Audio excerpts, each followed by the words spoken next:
सच हो गई, जिसका खदशा था मेरे को।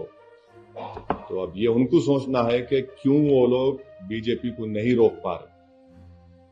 अगर आप ये समझते कि मुझे गाली देके, मुझ पर पत्थर मारकर, मुझ पर उंगलियां उठाकर, मुझे कुछ बोलकर आपका गम हल्का हो जाता है, तो बी माई गेस्ट।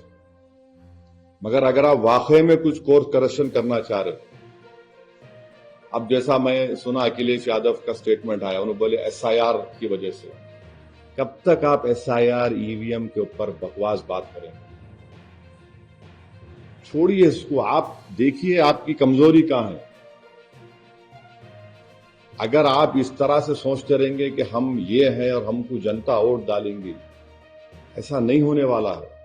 आपको सबसे पहले तो आपको बड़ा हम्बल होना पड़ेगा। अगर आप ये समझेंगे कि हम राजा हैं और वोटर हमारी प्रजा है, तो वो जमाना खत्म हो गया।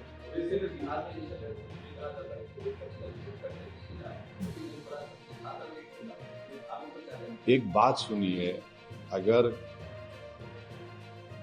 इंडिया अलायंस नहीं जीत रहा वहां पर, कितने 30 सीटों पर शायद, अब नहीं मालूम काउंटिंग कि 30 ऑड सीट, 34 पे, अगर आप बोल सकते कि दूसरे समाज ने हम वोट नहीं दिया? आप नहीं बोल सकते ना।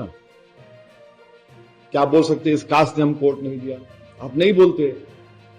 मगर आप ये समझते कि मुसलमान आपका एक कैप्टिव है, बंधुआ मजदूर है।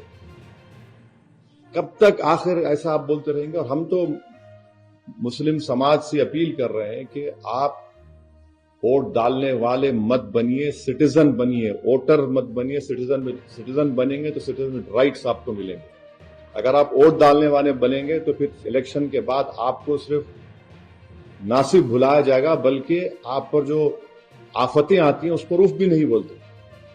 ये हम कंसिस्टेंटली बोल रहे हैं। उम्मीद करते हैं कि इस नतीजे से पूरे देश में एक पैगाम जाएगा, खास तौर से अल्पसंख्यक समाज के माइनॉरिटीज को, मुसलमानों को, और जो सेकुलर जहन रखने वाले लोग हैं। हम उम्मीद करते हैं कि वो देखें कि क्या क्या रीजंस हैं। आप उठाकर सिर्फ 2 चीजों को बोल देंगे तो फिर ये नहीं होने वाला है।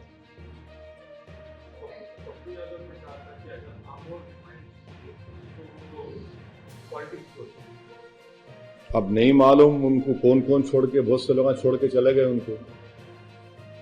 अब और कौन कौन छोड़ते, उन्होंने क्या करते, मेरे को नहीं, मैं तो नहीं बोला ऐसा। मैं ये बोला हूं कि पहला इलेक्शन हम आ रहे थे, हम बोले सीमांचल नहीं छोड़ेंगे। दूसरा जीते, हम 5 जीते, आप हमारे एमएलए को तोड़े, हम जीते, हम तोड़े, हमने कहा नहीं छोड़ेंगे सीमांचल। आज फिर हम कह रहे हैं, अल्लाह ने हमको कामयाबी दी, हम सीमांचल नहीं छोड़ेंगे। हम जहां पे जाते छोड़ते नहीं, वहां मेहनत करते। हम इस तरह के दावे नहीं करते। अब जो इस तरह के दावे किए हैं, अब ये सवाल उनसे पूछना आप पर वाजिब है।